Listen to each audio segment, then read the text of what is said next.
When praise comes to get him, the storyteller has resurrected teeth and lips and face and eyes and hair, pulled them back and given them life again in his memory.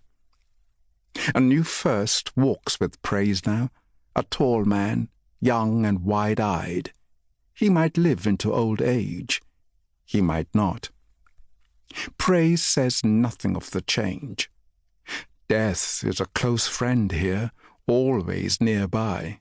To be surprised by it is weakness, stupidity. "Did you sleep all right?"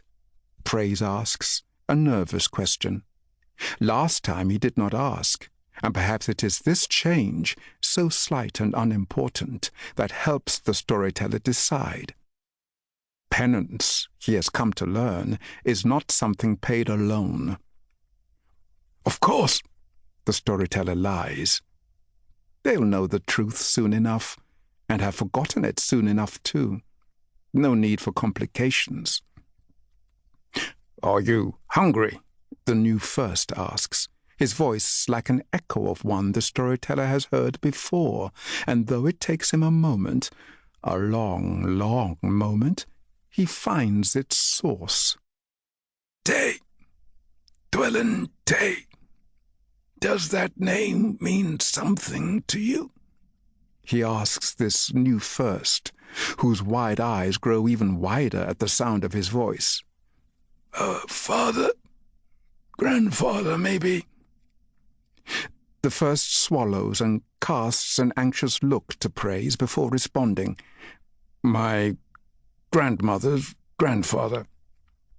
Had the storyteller air in his lungs to sigh, he might have.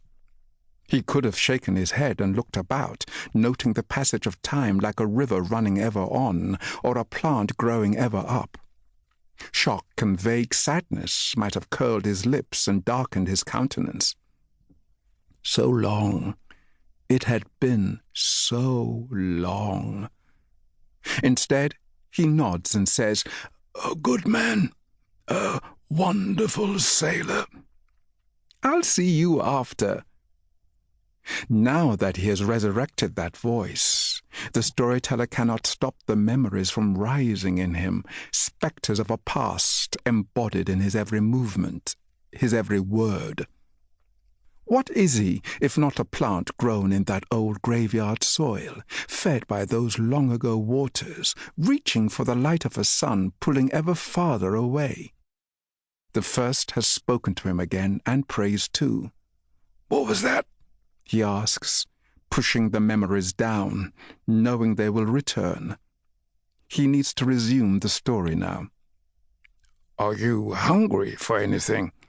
this descendant of Dwellin' Tay asks again. "No, thank you," the storyteller says.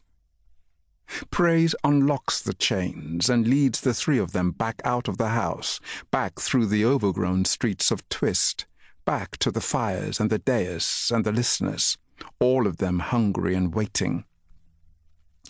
"We have all had a challenging morning," the first says, speaking with growing confidence to those assembled. "What's better to soothe our hurts than the completion of a promised tale?" He gestures to the storyteller, who mounts the dais and lets his eyes rove the audience, ringed again around their fires.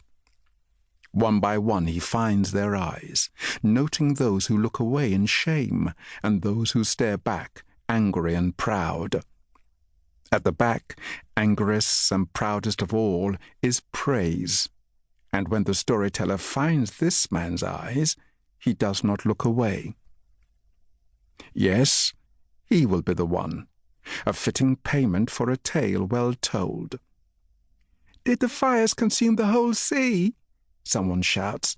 "Did Kindred make it to the Seafloor?" another asks.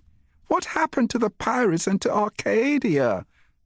Did she find the Marchese?" They have chewed these questions all night, working and wondering at them.